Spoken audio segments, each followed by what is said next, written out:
বন্ধুরা, তোমাদেরকে কবিতাস ফুডে স্বাগত। আজকে করব সুজি আর দই দিয়ে একটা নাস্তা। অল্প লবণ দিয়ে দিচ্ছি।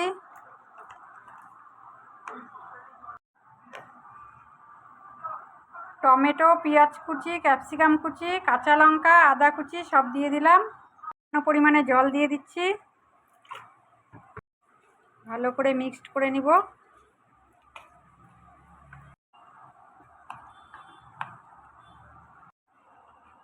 আমি 10 মিনিটের জন্য সুজিটা ঢেকে রেখে দেব।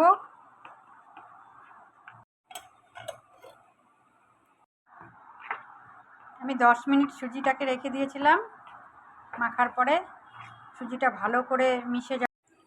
কড়া বসিয়ে দিয়েছি। 1 চামচ পরিমাণ রিফাইন তেল দিয়ে নিচ্ছি।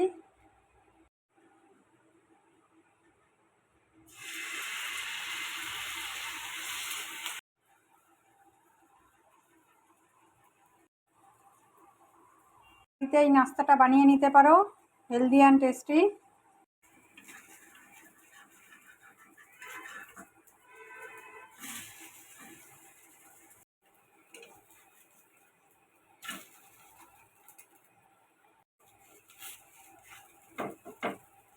হয়ে গেছে, নামিয়ে নেব।